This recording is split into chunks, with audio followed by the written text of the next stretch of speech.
Buen día, profe. ¿Cómo les va? Hola, profe. ¿Tuvieron que actualizar? ¿Pudieron darse cuenta que me había olvidado la contraseña? Espero que estén todos los que tenían que estar y que nadie se haya quedado ahí rezagado.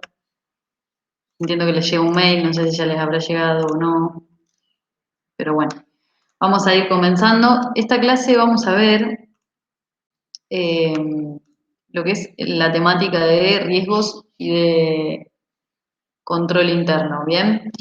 Eh, Dos temas fundamentales para auditoría.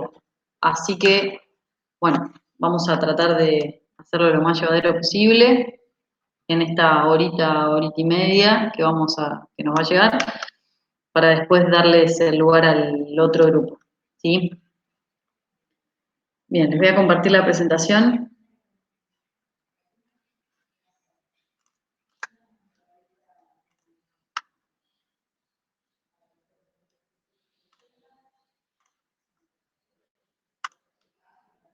Bien, bueno, primero les voy a hacer una intro, ¿sí? Con esto que se lo voy a poner así, como me dicen si lo van viendo cuando paso, ¿sí? Cualquier cosa me interrumpen, porque por ahí no los veo, o no veo el chat, así que cualquier cosa me frenan, ¿bien? Eh, Vamos a contextualizar esta temática de riesgos en lo que es el proceso de auditoría, ¿sí? Como ustedes saben, o bien yo en algún momento les he hecho también una introducción, el proceso de auditoría cuenta de 4 etapas, ¿sí? La primera es la preplanificación, la segunda es la planificación propiamente dicha, la tercera es la ejecución y la última es la conclusión, ¿sí? Bien, en la primera, en la planificación preliminar, nosotros tenemos todo lo que es el conocimiento del ente para poder determinar si se acepta o no la tarea, ¿sí? El trabajo de auditoría. En el medio intercede lo que ustedes vieron como contrato. Luego pasamos a la segunda etapa, ¿sí? Que es la etapa de planificación propiamente dicha. Y ahí en la etapa de planificación, lo que vamos a hacer justamente como trabajo mayoritario es lo que vamos a ver en la clase de hoy. Una de las tantas cosas que vamos a hacer, pero es lo que ocupa la mayor parte, ¿sí? Y vamos a determinar los riesgos que va a presentar esa auditoría que posteriormente en otra etapa vamos a ejecutar. Y también lo que vamos a hacer es determinar la evaluación del control interno que posee la empresa que vamos a auditar, ¿sí? Entonces, este sería el contexto y el por qué vamos a estar estudiando el día de hoy lo que es la evaluación de los riesgos y la evaluación del control interno, que a su vez están intrínsecamente relacionados entre sí. Ahora vamos a ver cómo. Entonces, evaluación del riesgo, ¿sí? Vamos a definir el riesgo para lo que es la situación particular de auditoría como la posibilidad de emitir un informe de auditoría en nuestro rol de auditores de manera incorrecta o con desviaciones o con incorrecciones, ¿sí? Que no sean del ente sino propias, por no haber detectado errores o fraudes significativos que en ese caso, o de haberlos detectado, podrían modificar el sentido o la opinión del informe, ¿sí? El riesgo de auditoría va a ser resultado de los aspectos aplicables al negocio, ¿sí? Es decir, cuestiones intrínsecamente relacionadas con la actividad del ente, que son independientes a cualquier control que pueda realizar el ente. También se puede atribuir a aspectos del tipo sí de control del ente, ¿sí? Como lo que llamamos riesgo de control, o también a los aspectos originados en la naturaleza, alcance y oportunidad de los procedimientos de auditoría, que va a ser el riesgo de detección, ¿sí? Entonces, en resumidas cuentas, vamos a tener tres tipos de riesgos, ¿sí? Una clasificación de 3 tipos de riesgos. El primero, que depende de las características particulares del negocio, se va a llamar riesgo inherente. El segundo, que va a depender de que el control interno no sea llevado o practicado de una manera acorde, va a ser el riesgo de control. Y el último es el riesgo que depende del auditor, de la expertise del auditor, de cómo desarrolla los procedimientos, de cómo desarrolla el muestreo, bueno, y demás actividades, va a ser el que llamaremos riesgo de detección, ¿sí? Ahora vamos a verlos en profundidad. ¿Ustedes van viendo las filminas que pasó? Sí, sí, se ve. Sí, profe. Perfecto. Acá tienen los 3 tipos que hablábamos recién. Y como riesgo inherente vamos a caracterizar varias cuestiones, ¿sí? Se cataloga como la susceptibilidad de los estados financieros a la existencia de errores o fraudes significativos, que como bien decíamos, no va a depender este riesgo de cuestiones, digamos, de tipo de funcionamiento o de lo que pueda llegar a realizar el auditor en su accionar. De hecho, el auditor no va a poder controlar este riesgo, ¿sí? Porque ya es un riesgo que viene dado, que viene aceptado.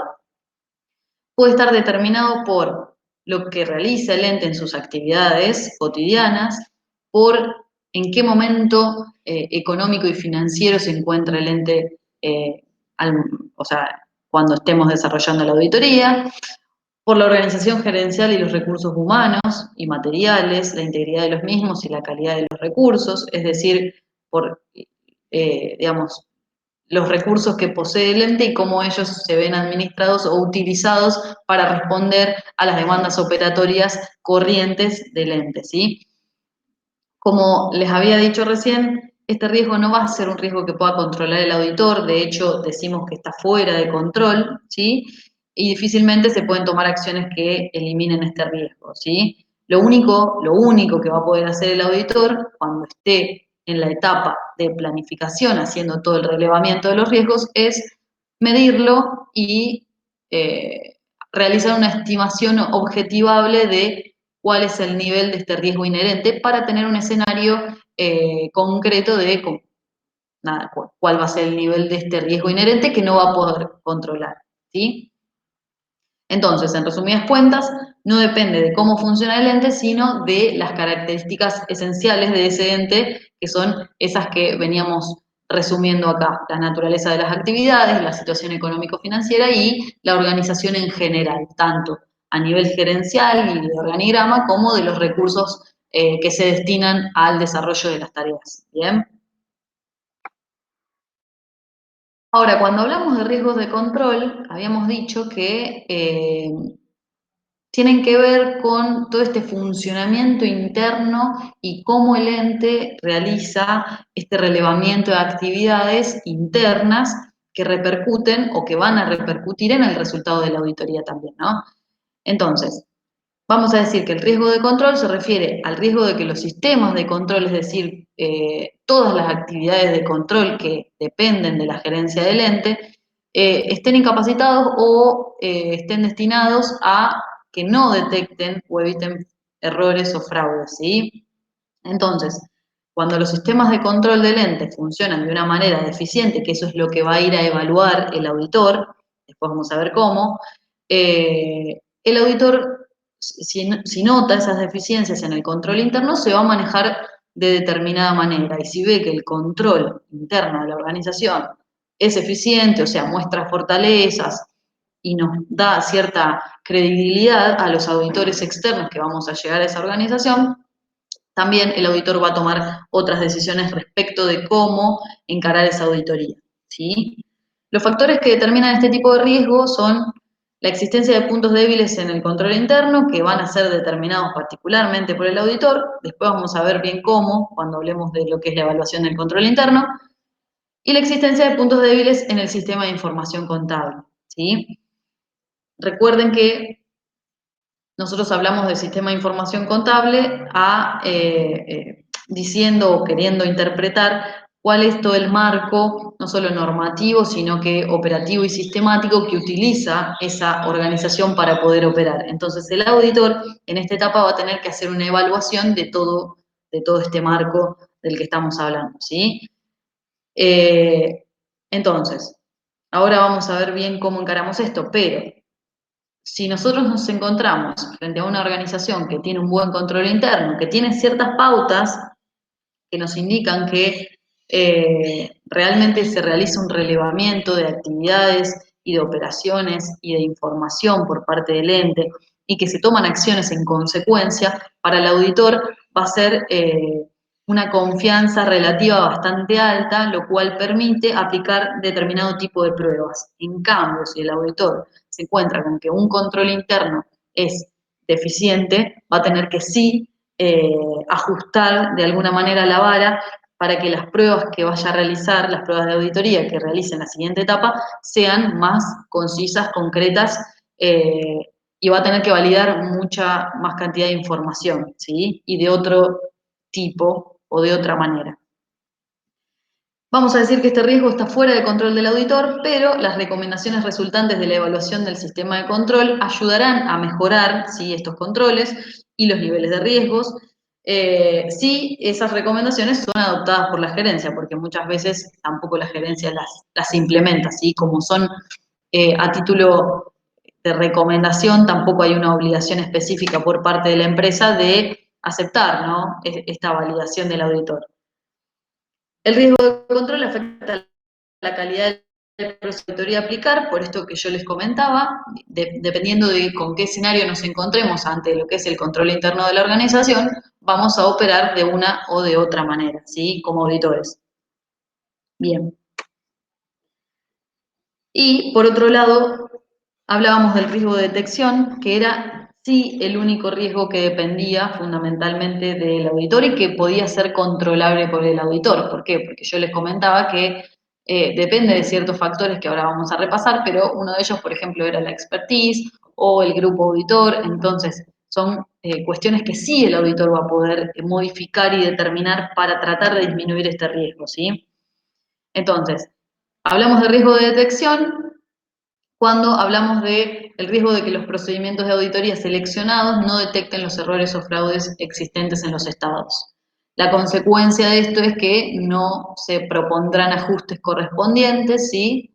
Y se pueda llegar a modificar la opinión del informe por no haber intentado controlar en mayor medida este riesgo de detección, que sí es el único controlable por el auditor. ¿Bien?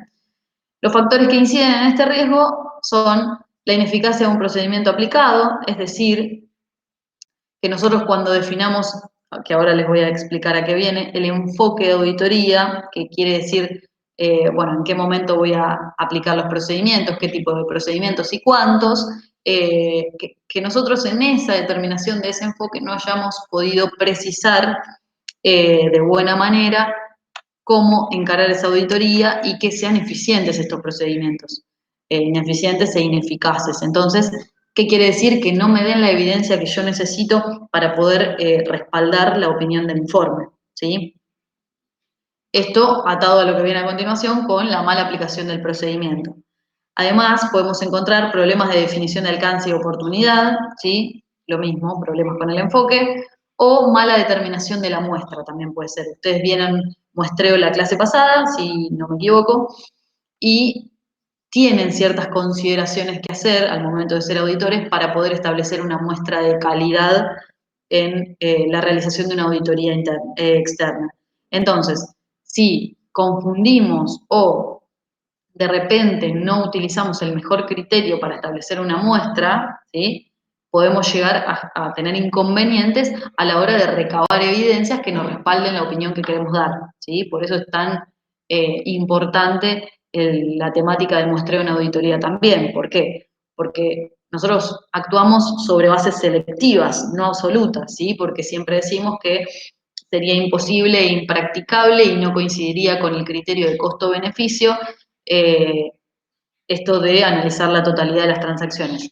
Como vamos a actuar sobre una muestra y la muestra va a ser nuestro recorrido por esa organización, de todos los rubros y de todos los estados, la muestra tiene que estar muy, muy bien calculada, ¿sí? Por eso es importante que el auditor conozca de qué manera puede realizar esta muestra, cuáles son las posibilidades que tienes y lo más importante es saber qué posibilidad se adapta en cada caso, ¿sí? Bien, entonces, este riesgo es controlable por el auditor, era el único, habíamos dicho, y depende del diseño y aplicación de los procedimientos, ¿sí? Su reducción colabora en controlar los altos niveles de riesgos, que ya habíamos visto, inherentes y de control, ¿sí? Porque tener un auditor que tiene experiencia en auditoría, que está bien formado, que sabe cómo determinar un buen muestreo y demás, puede que termine incidiendo positivamente en los otros dos riesgos, ¿sí? Un error que nació por las características del ente y o del rubro y que el control interno no pudo detectar, debería ser detectado por el auditor. Entonces, en esto es lo que basamos la premisa anterior, ¿sí? De que puede ayudar a resolver las cuestiones que los otros dos riesgos planteen, ¿sí? ¿Hasta acá alguna pregunta? ¿Se entiende? ¿Alguien quiere comentar algo? No, profe. No, profe. Bueno, Se entiende, profe. seguimos entonces. Bueno, entonces, tenemos estos tres tipos de riesgos, vamos a tener que realizar una evaluación de riesgos, ¿sí? Y entonces el auditor va a tener que determinar qué grado o qué nivel de riesgo va a coincidir, va a generar cada una de estas categorías, ¿bien? Entonces, el auditor va a realizar un relevamiento de las actividades que conllevan a cada uno de estos riesgos, tanto el inherente, el de control como el de auditoría, y va a establecer un criterio entre mínimo, bajo, medio, alto. También podrá cambiar el criterio y podrá decir es inexistente, es, no sé, moderado, es alto, muy alto, es extremo, digamos, la escala puede ir cambiando, pero en general la más común sería algo así. Esto va a depender del criterio, capacidad y experiencia del auditor, es decir, que más allá de lo controlable, el proceso de evaluación de riesgos es un proceso que termina siendo subjetivo, ¿sí? Entonces, es necesario que el auditor preste especial atención a esta evaluación de riesgos para intentar disminuir la subjetividad lo máximo posible, ¿sí? Bien, esto vamos a usarlo hasta que... Bien. En el proceso de evaluación de riesgos, ¿sí? Que va a tener que determinar el auditor, vamos a tener ciertos elementos que deberemos aplicar y combinar entre sí de una manera eficiente para poder tener una buena y una correcta evaluación de riesgos. Entonces, primero vamos a tener la significatividad de cada componente, ¿sí? Digo, nosotros vamos a estar realizando la evaluación de los riesgos tanto inherentes como de control por componentes. Bueno, el inherente es más global, pero el de control es por componentes.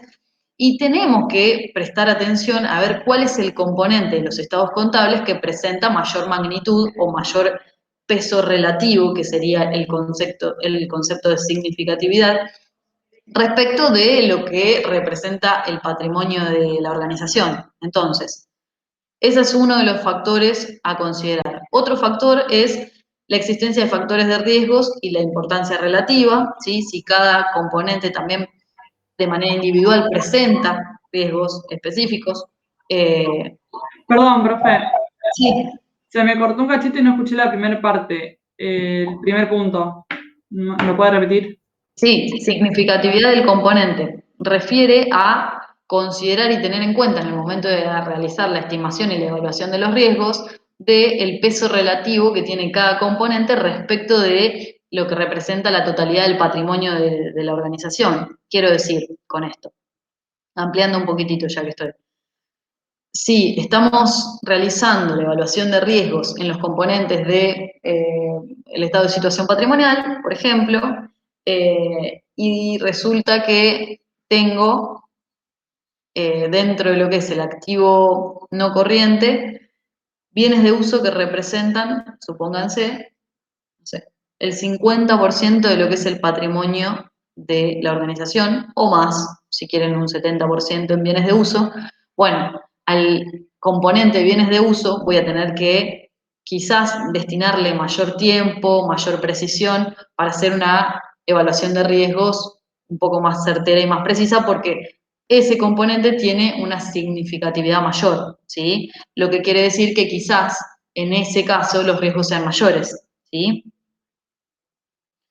El segundo elemento, que está bastante relacionado con el primero, ¿sí? Que es la existencia de factores de riesgo particulares y la importancia relativa que tiene cada uno de estos factores dentro de lo que puede llegar a ser un componente, siguiendo con el mismo ejemplo en bienes de uso. puede llegar a ser que tengamos una flota de camiones importantes y que estén expuestos a siniestros constantes, por ejemplo, como parte de lo que es el riesgo inherente y la destrucción o a lo que fuere. Otro elemento que vamos a considerar es la probabilidad de ocurrencia de errores y fraudes, ¿sí? Digo, si estoy ante cierta organización cuyas características justamente de gestión o de organización o de, o de nivel de operatividad puede dar a que se produzcan grandes fraudes o mayores fraudes que en otro tipo de organización, también tendré que prestar atención a eso, como pueden llegar a ser, no sé, entidades financieras, empresas de transporte o lo que fuere, ¿sí? La evaluación del riesgo va a estar directamente relacionada con la naturaleza, la oportunidad y el alcance de los procedimientos de auditoría, ¿sí? ¿Qué es la naturaleza, la oportunidad y el alcance de los procedimientos de auditoría que yo voy a aplicar en la etapa siguiente, en la etapa de ejecución? Bueno, es lo que vamos a llamar el enfoque, ¿sí? Pero ahora lo vamos a ver en detalle. Respecto del riesgo inherente, a mayor nivel de riesgo inherente va a ser mayor la cantidad necesaria de evidencia, y esto a nivel general también. Más allá de que acá esté particularizado para el inherente, digo, si nosotros tenemos un mayor nivel de riesgo en general, de esta escala que habíamos planteado de lo que era un riesgo bajo, medio, alto, extremo o muy alto, nosotros vamos a tener que, en el momento de aplicar los procedimientos, digo, en esta etapa posterior, que va a ser la ejecución particular y la realización de las pruebas de auditorías, vamos a tener que recabar mayor evidencia, o que las evidencias sean completamente certeras y precisas, y si no, seguir aplicando procedimientos para poder llegar a un resultado. Va a querer decir que a mayor nivel de riesgo no nos vamos a poder relajar tanto, ¿sí? Esa sería la traducción. Luego, respecto del riesgo de control, vamos a decir que a menor riesgo de control existen, es decir, existencia de controles fuertes, va a haber mayor confianza en las evidencias obtenidas. ¿Bien? Entonces, ¿qué quiere decir? Si yo estoy haciendo la evaluación de los riesgos, entonces hago la evaluación del control interno y veo que el control interno pareciera a priori que funciona bastante bien, porque tienen un buen diseño de control, porque se llevan a cabo actividades de control frecuentemente y las tienen destinadas a todas las áreas y aumentan los controles en áreas sensibles o en áreas concretas. Bueno, quizás me llevo una buena impresión del control interno, tengo más confiabilidad respecto de eso y entonces puedo derivar las pruebas de auditoría hacia esa validación del control interno y no tengo que meterme tanto en cuestiones tan particulares y tan chiquitas, ¿sí? Bien. Entonces, cuando hablamos de enfoque de auditoría, nos vamos a remitir a lo que es esto que les comentaba sobre ciertas etapas, ¿no?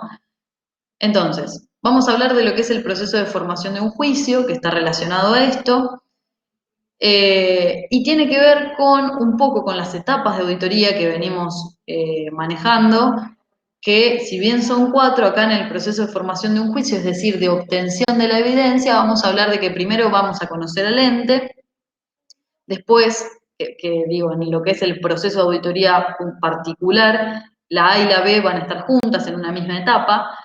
Después vamos a tener la identificación del objeto de examen y de las afirmaciones, es decir, en la A y la B hacemos como un conocimiento preliminar y vamos a establecer y a pensar sobre esto de, bueno, a qué se dedica el ente, qué es lo que yo voy a tener que ir a probar y a objetivar con la auditoría, ¿no? Luego se hace la planificación del trabajo de auditoría y ahí es donde se va a determinar el enfoque del que hablábamos, ¿sí? Para después poder obtener estos elementos de juicio válidos y suficientes, que serían la evidencia que necesitamos, y finalmente poder emitir el informe. Cuando hablamos del enfoque que se va a dar en esta situación, en la consigna C, vamos a hablar de definir y precisar cuáles van a ser las pruebas que nosotros vamos a aplicar, ¿sí? Este enfoque va a surgir de la evaluación y comprensión de los riesgos, ¿sí? Y de cómo afectan a los componentes de los estados contables, que fue lo que estuvimos viendo hasta recién, cómo afectan a las afirmaciones que nosotros vamos a ir a validar y cómo afectan al sistema de control interno. Entonces, para poder comenzar a definir el enfoque de auditoría, cuál va a ser el enfoque que mi auditoría va a tener, primero tengo que tener la estimación de riesgos y la evaluación del control interno, ¿sí? Luego estoy apto para poder decir, bueno, a ver, mi auditoría se va a orientar para acá o para acá, ¿sí? Esto es lo que les acababa de decir recién, ¿sí? Vamos a tener a un auditor, ¿sí? En su rol, que va a estar evaluando el control interno del ente y cómo es su diseño, su implementación, su funcionamiento, para poder determinar si tiene puntos fuertes o puntos débiles y si establecer, en ese caso, cierta opinión respecto del control interno que después va a poder, digamos, recomendar, ¿sí? Esa opinión también. Y también va a tener que hacer una evaluación global de todos los riesgos que detecte, ¿sí? Estas dos cosas, junto con la expertise o la experiencia del auditor, nos van a dar el enfoque de auditoría, que se va a traducir justamente en qué tipo, qué alcance y en qué momento va a aplicar los procedimientos de auditoría. Ustedes ya estuvieron viendo procedimientos de auditoría la clase pasada, entonces sabrán que tenemos diferentes tipos de procedimientos que podemos aplicar y de pruebas, ¿no? Tenemos, por un lado, 3 grandes grupos, pero siempre nos vamos a ocupar de 2 grandes grupos, que son las pruebas de cumplimiento de control y las pruebas de validación de saldos, ¿sí? Entonces, una vez que yo tengo riesgos evaluados y control interno evaluado, voy a poder definir si mi auditoría va a ser una auditoría de cumplimiento de control o una auditoría de validación de saldos, ¿sí? No quita que en una auditoría, porque siempre sucede, apliquemos los 2 tipos de pruebas o de procedimientos. No quita que eso suceda porque realmente sucede, pero sí el enfoque nos dice justamente cuál va a tener mayor predominancia en nuestra auditoría. Ahora vamos a ver bien, pero si tengo, por ejemplo, un control interno fuerte, es decir, estas condiciones que yo recién les mencionaba, si quizás está muy bien diseñado, si está aplicado para todas las áreas, si está intensificado en las áreas que presentaban inconvenientes en años anteriores y demás, voy a poder determinar que se realiza un control interno que está diseñado, que tiene puntos fuertes y quizás como auditor no voy a tener que ir a validar todos los saldos, ¿sí? ¿Por qué? Porque la organización, la empresa ya tiene un buen control.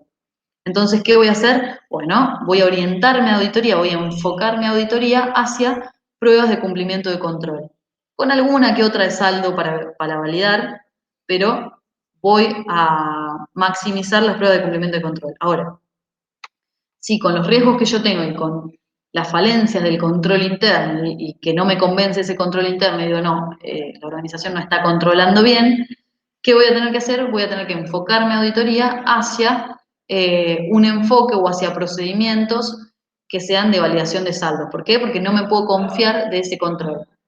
¿Sí? Bien, ¿hasta acá se entendió? Antes de que pasemos directamente a lo que es el control interno.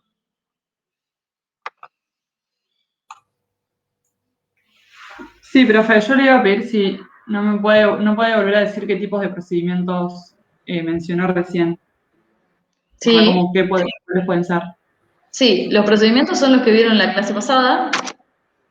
Eh, los procedimientos que vieron en la clase pasada, ustedes vieron la agrupación en 3 grandes grupos, pero a efectos del enfoque nos vamos a ocupar de 2, ¿sí? Que son las pruebas de cumplimiento de control y las pruebas de validación de saldo, ¿sí? Cuando el auditor necesita por sí mismo ir a validar saldos particulares, porque no puede confiar exactamente en el control que hace la organización, va a ocuparse y va a enfocar su auditoría hacia pruebas de validación de saldo, hacia procedimientos que me digan exactamente cuánto es el saldo de un componente. Por ejemplo, no sé, un arqueo de fondos, ¿bien? En cambio, cuando el auditor puede establecer confianza en el control que hace la empresa, ¿por qué? Porque evaluó el control, validó, y resulta que el control pareciera estar ok, va a enfocar su auditoría hacia unas pruebas de cumplimiento de controles. ¿Bien? Listo, gracias. De nada. Bien, ¿alguna otra duda o pregunta antes de que pasemos a lo que es control interno?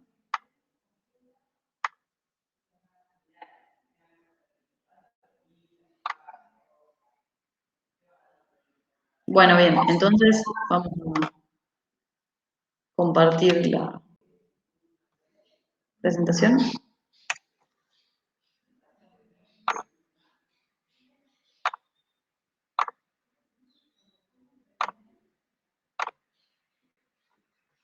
Bien, bueno, ya les hice más o menos una introducción y los contextualicé en lo que tiene que hacer el auditor en esta etapa, ¿sí? Entonces, una de las actividades que tiene que realizar es lo que es la evaluación del control interno, ¿bien?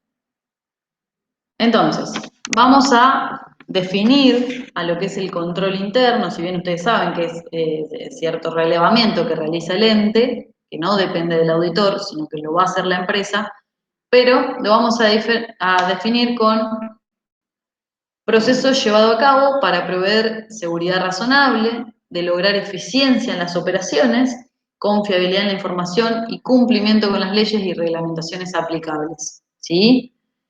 Esto es lo que nos dice, por ejemplo, el autor Latuca, que es muy similar a lo que nos establece el famoso informe COSO, que ya lo vamos a tratar en un ratito.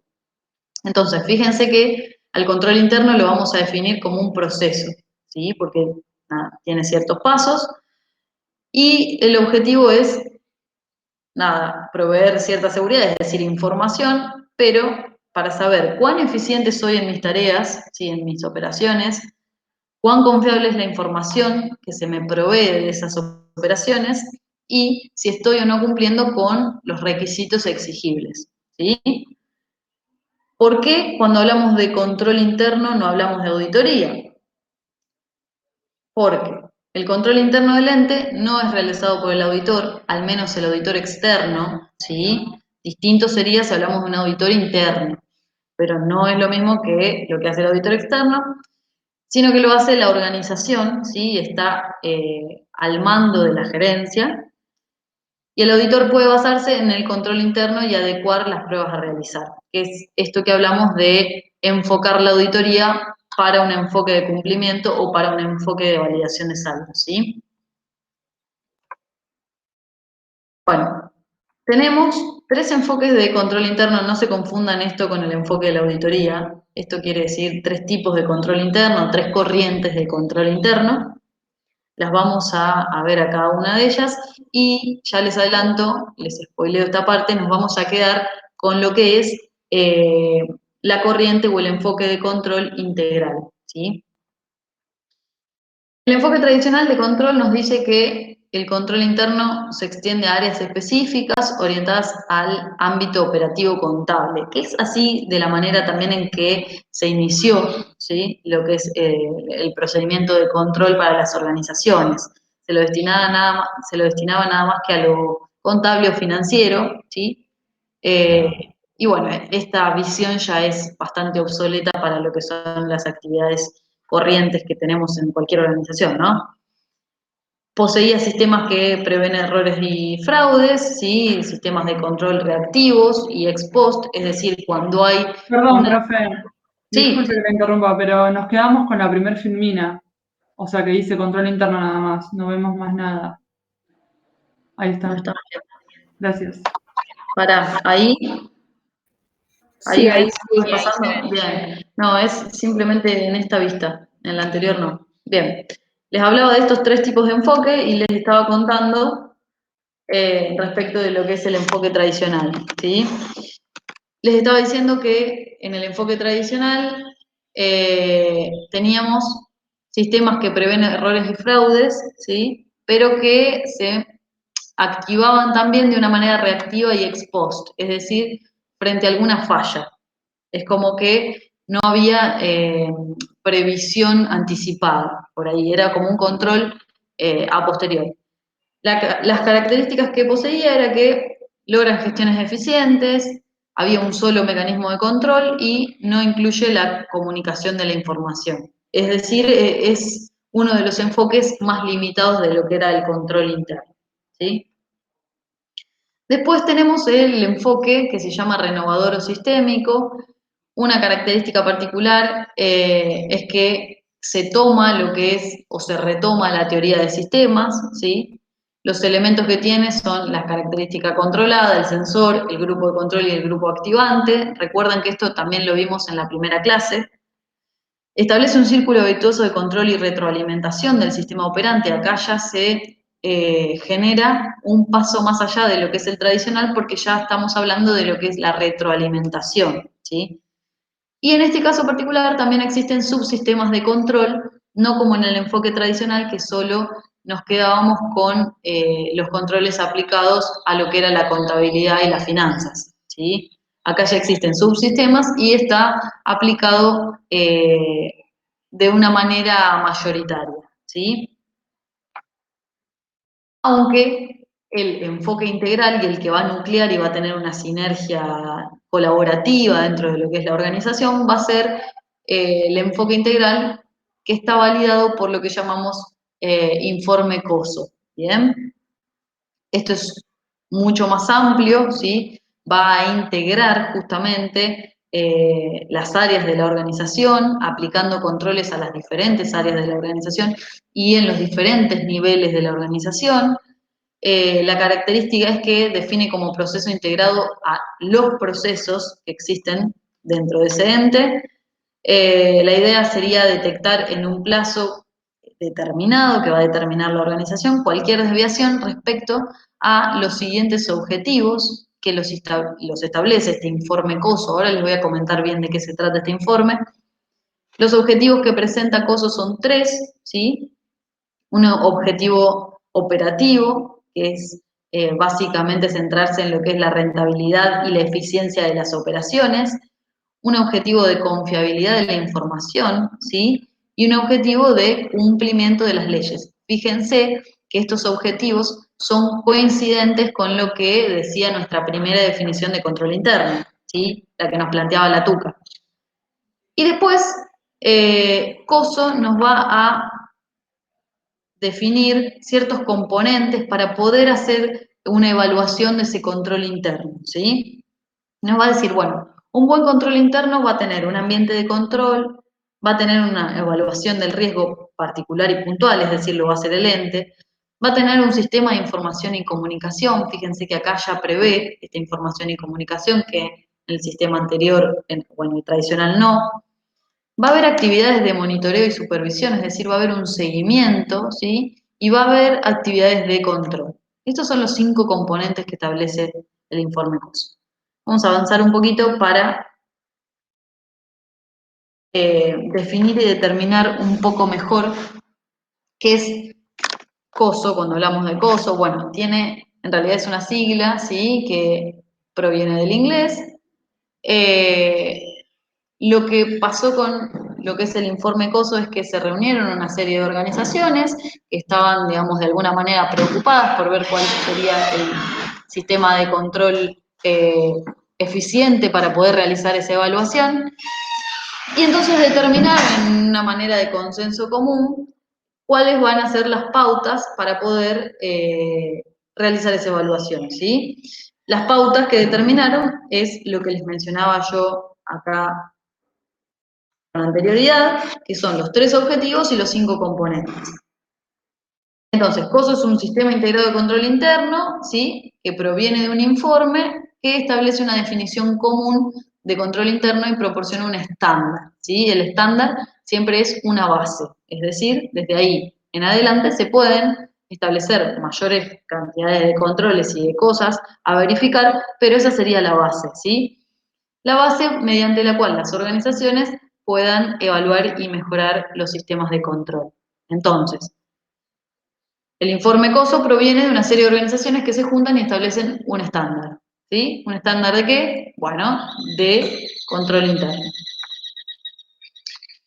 ¿Cuál es el propósito de este informe COSO? Bueno, mejorar la calidad de la información financiera, ¿sí? A nivel de manejo corporativo. Quiere decir, manejo corporativo desde la gerencia para que baje a todos los niveles de la organización y no, como venía sucediendo anteriormente, que los controles se orientaban simplemente a ciertas áreas, ¿sí? Además de considerar también las normas éticas y el control interno propiamente dicho. También COSO lo que viene a hacer es unificar criterios ante la existencia de una importante variedad de interpretaciones, ¿sí? Había un enfoque tradicional, había un enfoque renovador o sistémico y se generaba como esta sensación o este gusto a poco. Entonces fue útil este consenso de organizaciones para poder establecer un estándar, ¿sí? Bien. Entonces, vamos a realizar otra definición de control interno que van a ver que va a ser coincidente también con los objetivos que plantea COSO. También lo vamos a ver como proceso, es un proceso que involucra a todos los integrantes de la organización, sin excepción. Esta es la nueva definición de control interno que se nos plantea ahora con este enfoque integral, diseñado para dar un grado razonable de apoyo en cuanto a la obtención de los objetivos que ya habíamos charlado, eficiencia y eficacia en las operaciones, que era el objetivo operacional, confiabilidad o fiabilidad en la información financiera, ¿sí? Que era el de confiabilidad, cumplimiento de las leyes y normas que son aplicables, es decir, de los requisitos que se nos establecen dependiendo del ente del que estemos hablando, que era también el de cumplimiento. Bien. Bueno, bien, esto ya lo charlamos también. Bueno, ¿qué se puede obtener a través de la aplicación de este marco integral que llamamos COSO? Bueno, la definición de un marco de referencia aplicable a cualquier organización, es decir, yo puedo utilizar este informe COSO que me plantea estos objetivos y estos componentes del control interno para cualquier organización que esté auditando, teniendo en cuenta después las diferentes particularidades, ¿sí? Pero es integral. COSO considera que el control interno debe ser un proceso integrado, ¿sí? Quiere decir que va a ser aplicado en todas las áreas y todos los niveles y desde ahí, desde ese lugar, yo como auditor ya tengo bastante trabajo como para poder comenzar la evaluación del control interno, ¿sí? Y esto orientado a que ayude a conseguir los resultados esperados en materia de rentabilidad y rendimiento.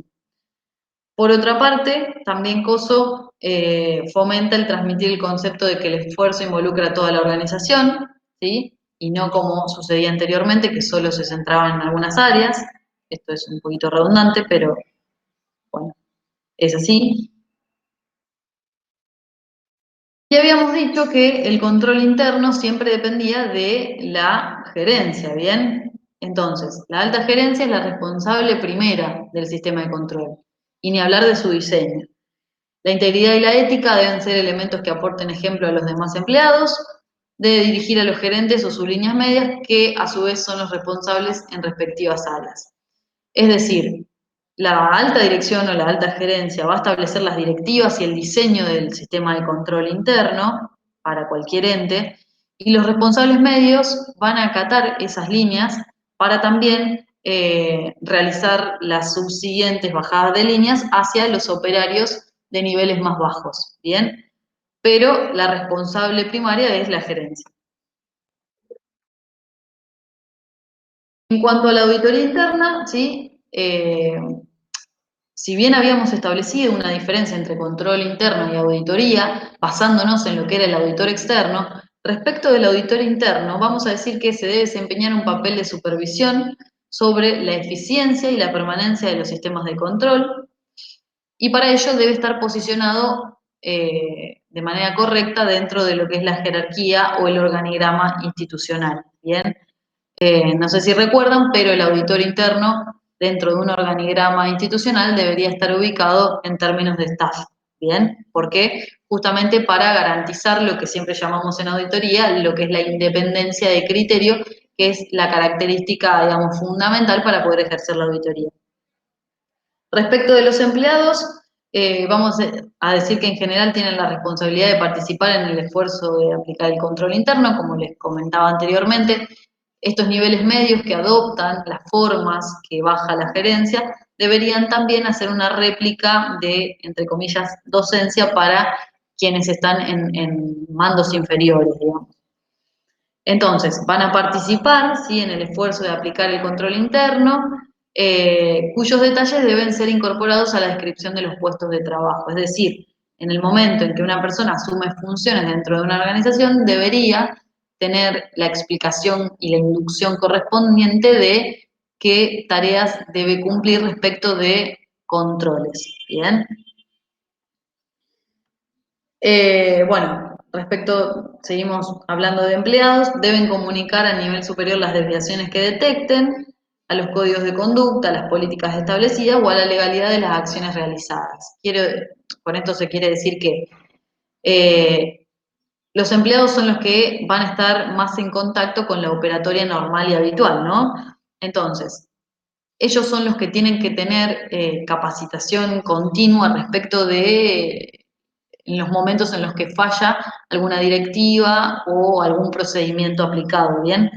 Entonces, en el momento en que ellos detecten una falla, lo ideal y la manera eficiente de ejercer el control sería que se informe rápidamente a su nivel más alto subsiguiente, ¿bien? Para poder justamente tomar las decisiones que ayuden a, no sé, si es necesario aplicar una acción correctiva, analizar la causa de por qué pasó, y así ese hecho no vuelve a suceder.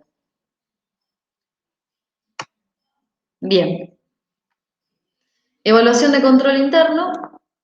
Vamos a decir que la evaluación es pertinente si el auditor decide depositar confianza en las actividades de control del ente o justamente para tomar la decisión de cuánta confianza depositar. Se debe desarrollar en la primera etapa como base para la planificación. Acá, en la primera etapa, refiriéndonos a lo que es la planificación. Recuerden que nosotros como proceso de auditoría tenemos dos etapas, que es la planificación preliminar y la propiamente dicha planificación, y entonces diríamos en la segunda, ¿ok? La aplicación y oportunidad de los procedimientos tiene relación con la calidad y funcionamiento del control interno. Entonces, vamos a decir que a mayor control va a haber menor extensión de los procedimientos de auditoría y viceversa. Esto es en relación a lo que les comentaba anteriormente respecto del enfoque de auditoría, ¿sí? Si nosotros tenemos un control interno que evaluamos, ¿no? Que realiza el ente, que es eficiente, que es fuerte, lo que vamos a hacer es aplicar menores cantidades de pruebas o vamos a enfocar la auditoría hacia validar el control interno y no hacia mayor cantidad o extensión de pruebas de saldos particulares, ¿sí? Bien. ¿Qué fallas se pueden encontrar en el control interno? Bueno, acá tenemos una lista de algunas de ellas. Falta de representatividad en la característica controlada, ¿sí? Ausencia total o parcial de las características controladas, incorrecta elección del sensor, es decir, contra qué vamos a contrastar lo que se está controlando. Bueno, ausencia de sensor, es decir, que no haya un parámetro para saber contra qué se está controlando. Digo, por ejemplo, nosotros vamos a evaluar el control interno de la organización y decimos, bueno, la organización tiene un sistema de control y determina que suceden algunas incorrecciones. Ok, ¿frente a qué determina que suceden las incorrecciones? ¿Hay procedimientos? ¿Hay una normativa? ¿Hay algo que establezca el deber ser? A esto nos referimos. Falta de oportunidad en el sensor, ¿sí? Inexistencia de grupo de control, es decir, quién está controlando si no hay nadie que controle. Falta de oportunidad en los controles, ¿sí? Es decir, no se aplican los controles en los momentos en los que sería indispensable realizarlos. Por ejemplo, es preciso realizar un arqueo de caja, o sea, es una buena práctica realizar un arqueo de caja en determinados momentos, ¿no? De la operatividad del ente. Por ejemplo, el cierre de ejercicio. Si se realiza un control o un arqueo en un momento, por ejemplo, posterior y no en el cierre del ejercicio, podríamos decir que es un control que se aplica, pero que no es oportuno para a efectos de la eficiencia en los controles para el ente, ¿bien? Eso es un ejemplo. Utilización de medidas inadecuadas, ausencia de grupo activante, es decir, que no haya nadie que tome las decisiones, que se realicen los controles, pero que ante las fallas o los desvíos detectados por parte de los distintos mandos, como les comentaba, no haya quien se responsabilice por eso y active, genere un cambio o una acción correctiva a tomar. Otra puede ser ineficiente actuación del grupo activante, es decir, que actúen pero no de la mejor manera o no de una manera eficaz. Bien. ¿Cuál es la secuencia para establecer esta evaluación del control interno? Primero vamos a relevar las actividades formales de control, ¿sí? Es decir, cómo es el diseño de ese control, cuáles son las actividades que se llevan a cabo para establecer el control en la organización. Luego, o en este marco, vamos a tener en cuenta el relevamiento general, ¿sí? Que sería, en esto de saber si tiene un buen o mal diseño de control, vamos a tener en cuenta reconocimiento general de los sistemas a través de justamente lectura de documentos, entrevistas, es decir, me hago una idea general de cómo es el diseño de ese control, ¿sí? Luego puedo proceder a lo que es el relevamiento detallado, que es una idea un poco más particular que la anterior. Acá hago un conocimiento profundo y específico. Puedo utilizar cuestionarios, cursogramas de diferentes categorías que nosotros tengamos. Puedo realizar entrevistas y tener charlas con personas, digamos, capacitadas particularmente para establecer ciertos controles. Puedo generar una entrevista, por ejemplo, si existiera con la persona que esté a cargo de la auditoría interna de la organización, ¿sí? Y luego tengo lo que es la evaluación preliminar. Se evalúa la existencia o no de controles y cómo afectan los sistemas y su razonabilidad. Se valora la cobertura del riesgo por parte del control y la probabilidad de ocurrido del riesgo, el sistema lo detecta, anule o lo disminuya a límites aceptables, ¿sí? Esta evaluación preliminar es lo que me daría el riesgo de control que nosotros estuvimos viendo en las filminas anteriores respecto de riesgos. Esto A, B y C en la práctica se realiza de una manera conjunta, ¿sí? No es que está tan delimitado como sucede con la teoría. Entonces, el conocimiento general y particular de lo que es el control interno puede diferir de acuerdo a los componentes que estemos analizando, pero se realiza de una manera bastante conjunta, ¿sí? Bien, ¿qué puede pasar en esta evaluación preliminar? Puede que el auditor detecte puntos débiles, pero continúa aplicando procedimientos, ¿sí? Entonces, podrá confiar en los controles y continuar la evaluación, o no confiar en los controles, abandona el relevamiento e informa al cliente lo detectado, ¿sí? Estas son más o menos las posibilidades que tiene el auditor post haber realizado la evaluación del control interno. Bien, entonces, ¿cómo sería la secuencia, ¿no? Para la evaluación de lo que es el control? Tenemos la comprobación de que las actividades formales de control se apliquen en la práctica, ¿sí? Es decir, me remito a las pruebas de cumplimiento de control, verifico el grado de correspondencia entre los controles diagramados y los que se están efectivamente aplicando. Recuerden que habíamos dicho que lo primero que tenemos que hacer es imaginarnos o ir a ver o a charlar con las personas y demás sobre el diseño de control, es decir, qué está previsto para la organización que se pueda controlar. Y lo que hago a continuación es comprobar que esas actividades formales de control, es decir, ese diseño de control, se aplique, ¿bien? Entonces, ¿qué es lo que hago? Veo la correspondencia entre lo que estaba diagramado o diseñado y lo que realmente se hace por la organización. Luego, lo que puedo hacer es evaluar las actividades reales de control, es decir, más allá de que se estén aplicando los controles, ver si esos controles son efectivos realmente, es decir, si sirven o no para el propósito. Luego voy a determinar el efecto de la evaluación sobre la planificación para replantear la naturaleza, extensión y oportunidad, es decir, para replantear el enfoque. Luego voy a emitir un informe con las observaciones recogidas durante el desarrollo de la tarea y las sugerencias para el mejoramiento de las actividades de control. Recuerden que yo les había comentado que lo que puede hacer el auditor con lo que es el control interno es un informe de recomendaciones que la gerencia podrá tomar o no, pero no va a ser menester que la gerencia lo active. Entonces, lo que va a hacer el auditor es, una vez que tiene el control interno evaluado y probado, tanto en la etapa de planificación, que es la evaluación, como en la etapa de ejecución, que es cuando efectivamente contrastamos lo que sucede, puede realizar un informe con las recomendaciones para la mejora de ese control interno que la gerencia podrá o no tomar. ¿Bien? Bien. Bueno, esto ya lo vimos. Vamos a seguir con lo que habíamos hablado al principio de lo que eran los componentes del control interno según este enfoque integral, según COSO, ¿sí? Y teníamos 5 componentes que habíamos desarrollado. El componente de ambiente de control, el componente de evaluación de riesgo, el componente de actividades de control, de sistemas de información y comunicación y el componente de actividades de monitoreo. Lo que nos dice COSO es que con estos componentes de control interno nosotros podríamos, el ente en realidad podría establecer un buen control interno, sería como la base o el estándar, ¿no? Entonces el auditor lo que va a ir a hacer al evaluar el control interno es ver cada uno de estos componentes, ¿sí? Para ver si están diseñados o si se cumplen en la práctica.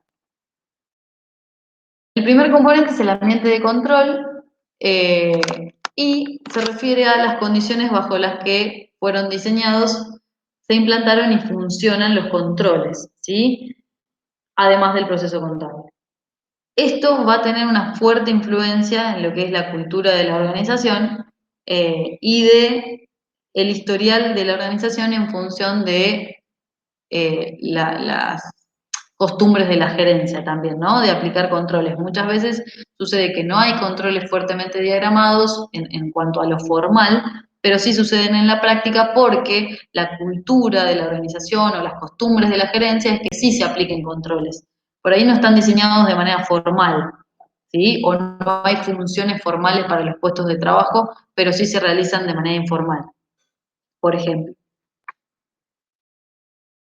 Bien, ¿qué factores inciden en este componente de ambiente de control?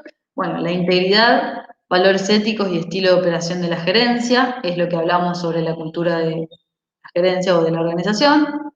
Por ejemplo, existencia de códigos de conducta, negociaciones, objetivos realistas.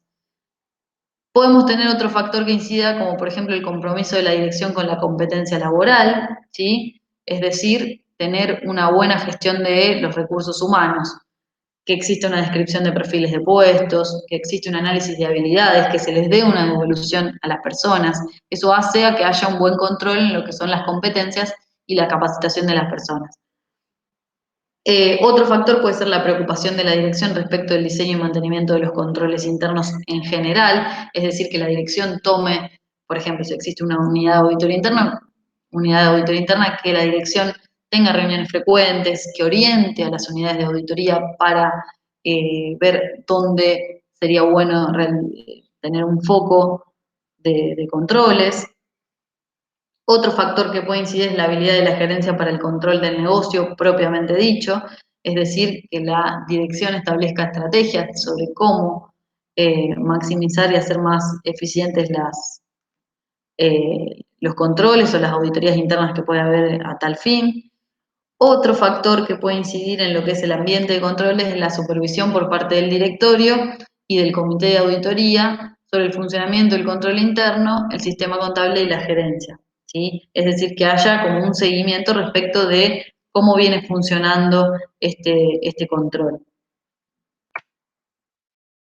Bien, el segundo componente que vamos a analizar es lo que llamamos evaluación de riesgos, es decir, la organización realiza por ella misma una evaluación de riesgos de manera genérica, de riesgos externos, de riesgos internos, lleva a cabo un FODA, por ejemplo. Bueno, en esto lo que vamos a, digamos, particularizar es la identificación y análisis de los factores que podrían afectar la consecución de los objetivos del negocio, es decir, del ente en general, y en base a dicho análisis determinar de qué manera gestionar y controlar los riesgos o mitigar los riesgos, que es una palabra muy usada.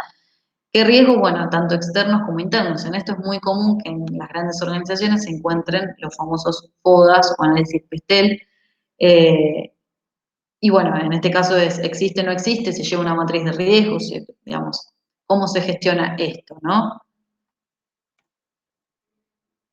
Una vez que estén identificados los riesgos, si nosotros vemos que el ente lo realiza, ver si además existe un nivel de importancia de riesgo, la probabilidad de ocurrencia, las medidas a adoptar. Esto resume más o menos lo que les comentaba yo recién, de si existe, por ejemplo, por parte de la organización, una matriz de riesgos, ¿sí?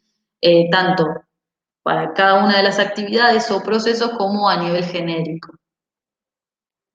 Bien, otro de los componentes de lo que es un buen control interno serían las actividades de control propiamente dichas.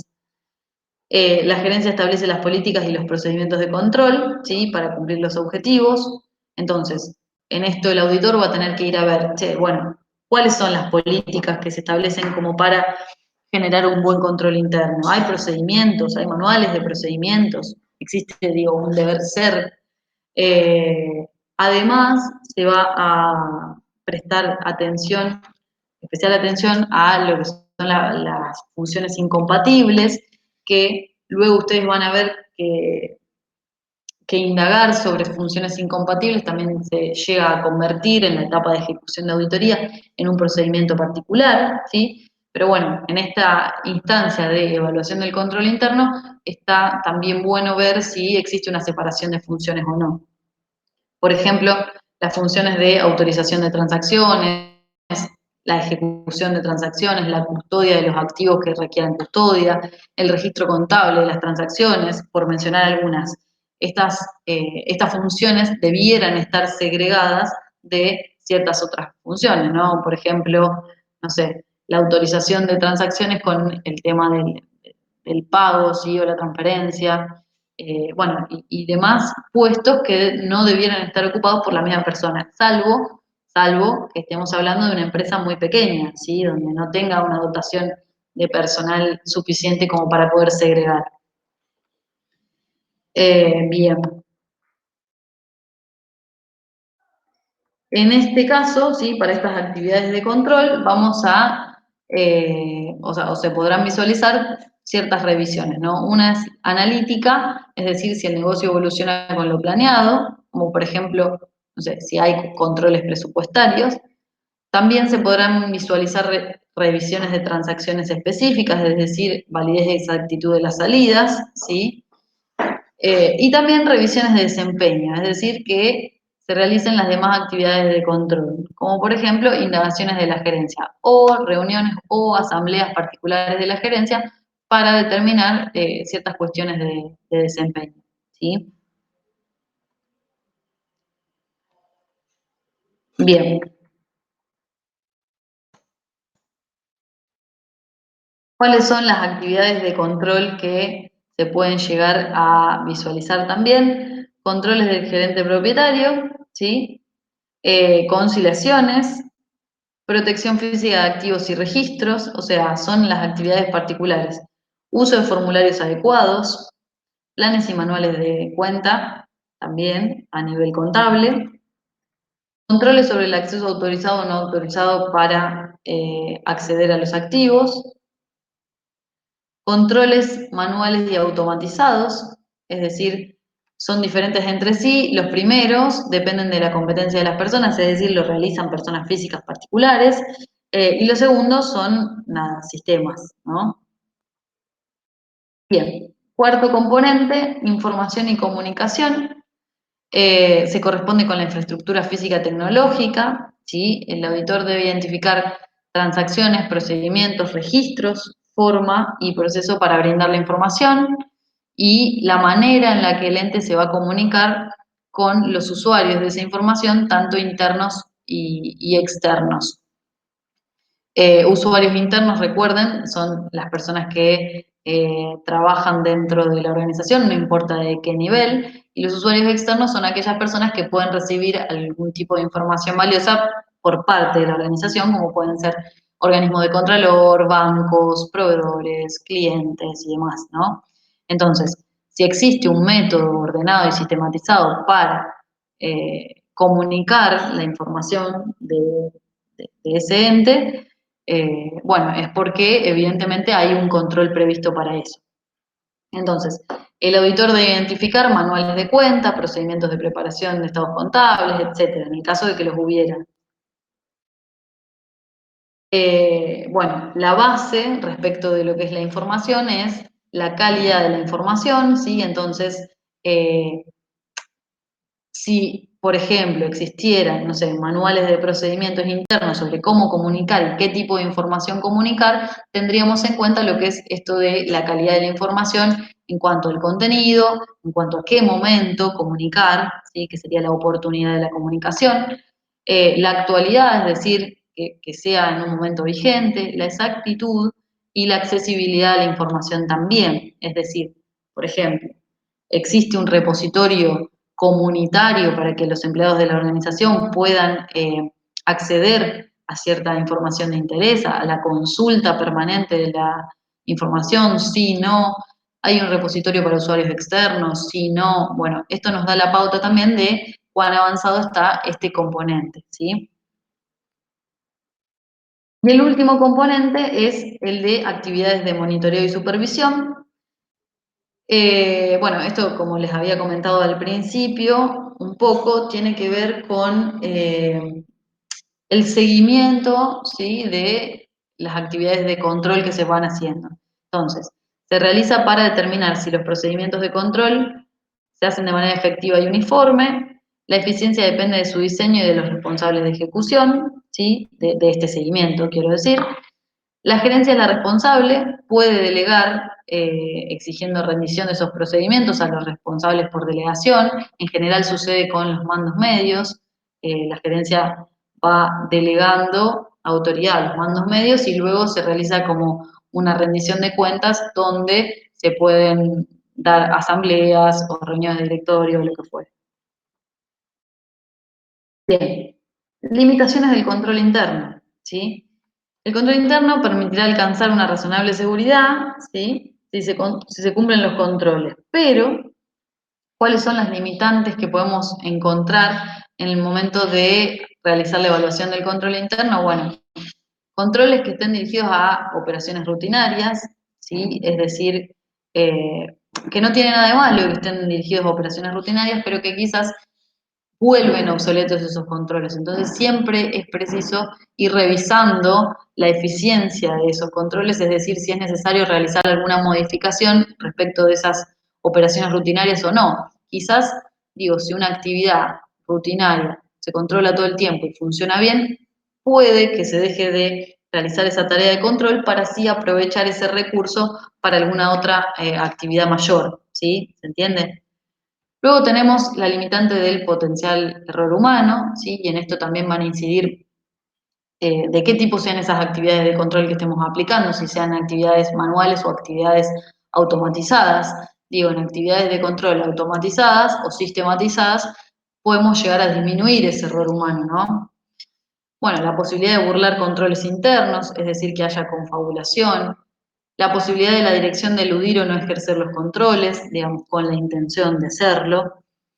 En el diseño e implementación, que la administración pueda tener juicios equivocados, es decir, que no tenga una correcta planificación y diseño de esos controles y que por lo tanto los mismos sean ineficaces.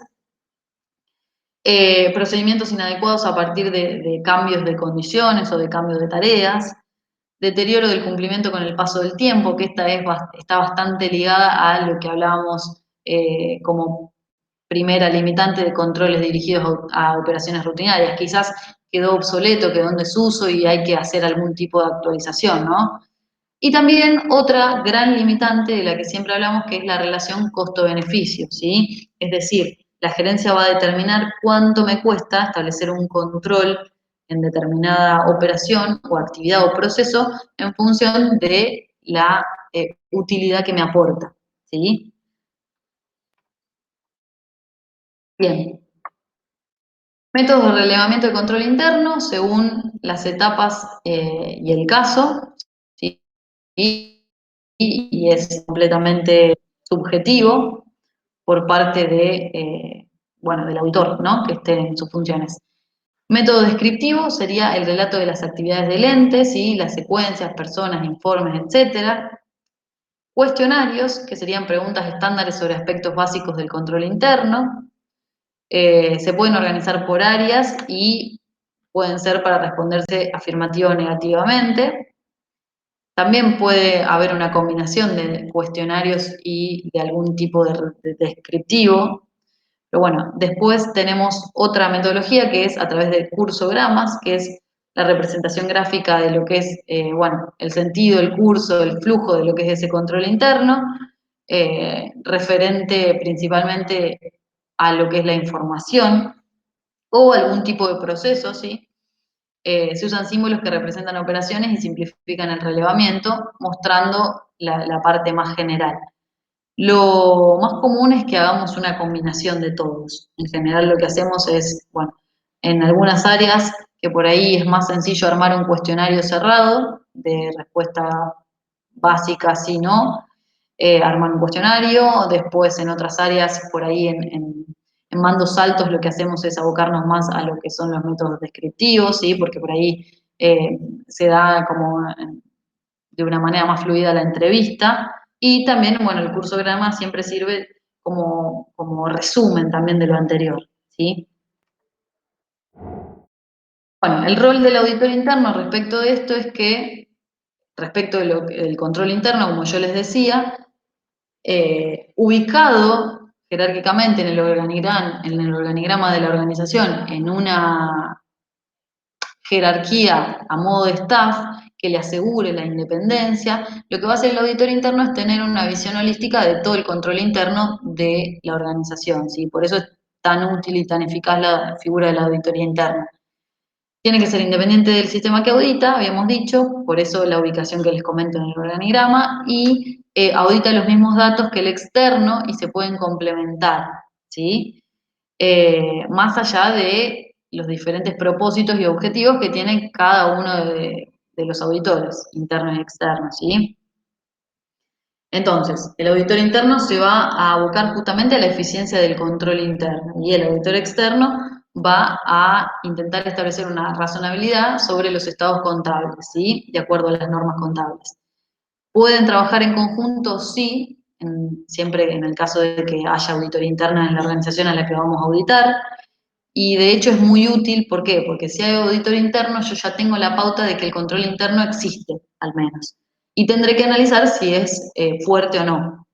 Pero si no hay auditoría interna, yo directamente tengo que ir a relevar si hay diseño de control, ¿sí? Aunque no haya auditor. Bien. Respecto de la auditoría interna, el control interno tiene una influencia importante, ya que el objetivo es la gestión del ente para evaluar la eficiencia del ente, ¿sí? Como les comentaba yo recién, lo que hace el auditor interno es rever todo ese control interno de la organización y establecer, bueno, un informe con los patrones de ese control interno. El auditor externo, nosotros, cuando estamos ingresando a una organización, podemos pedir los últimos informes de auditoría interna que a nosotros de alguna manera nos faciliten el tiempo y la tarea de la evaluación del control interno que nosotros tenemos que hacer en esta etapa, ¿sí? Bueno, y este último punto, mientras que en la auditoría externa el objetivo principal es la opinión sobre los estados contables, nada que no sepan es lo que recién les comentaba, ¿sí?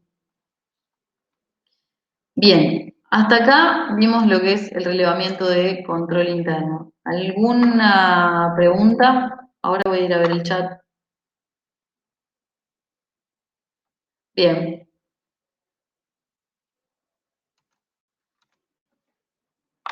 Había un tema con la asistencia. ¿Me van dejando los nombres para la asistencia? Así también lo copio y lo paso. Y si alguno mientras quiere hacer alguna consulta, esto fue todo lo que es control interno. No sé si tienen alguna duda. Tienen el informe COSO cargado en la plataforma, que amplía un poco lo que vimos hoy con las filminas. Por favor, estudien el informe COSO. ¿Sí?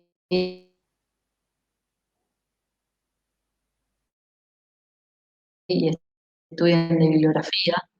No se queden solo con la filmina porque la acotamos un montón para poder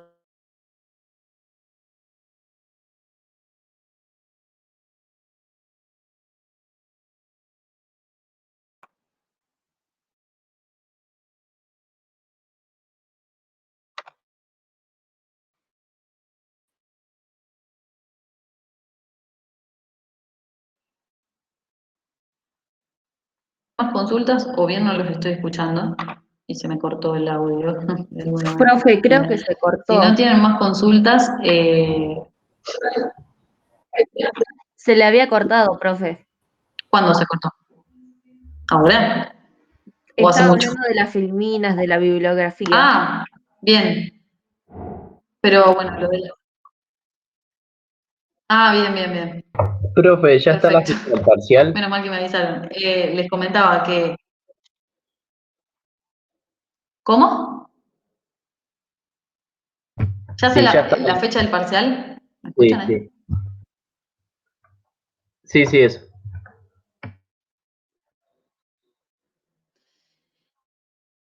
La fecha del parcial, mira, tenemos mañana reunión con la cátedra y la vamos a definir, o sea, está definida, pero la vamos a ratificar ahí y se la vamos a, por el foro, ¿sí? Si bien ya estaba definida, por las dudas vamos a juntarnos con la cátedra por otros temas y bueno, no se las quiero adelantar ahora, se las quiero ratificar después de que tengamos la reunión. Pero en general siempre es a fines de abril o principios de mayo, así que más o menos vayan leyendo lo que les comentaba es de bibliografía, tienen el informe COSO en la plataforma, ¿sí? Así que descárguenselo y lean de ahí, porque la filmina está muy acotada y para rendir no alcanza, ¿sí? Bueno, gracias. Profe, ¿Escuchan? ¿a dónde entraría en el parcial, el primer parcial? Hasta lo que lleguemos a dar. Creo que no va a entrar informe, por lo que hemos visto, sino que va a quedar para el segundo. Pero hasta lo que lleguemos a dar ese día, hasta antes de informe, creo. Bien, gracias. Siento que me pierdo, si no. Bueno, chicos, nada, los dejo, me quedo con el grupo que sigue, Bien, profe, así que bueno, gracias. Chao, chao. nos vemos la próxima. Hasta luego. Chao, gracias.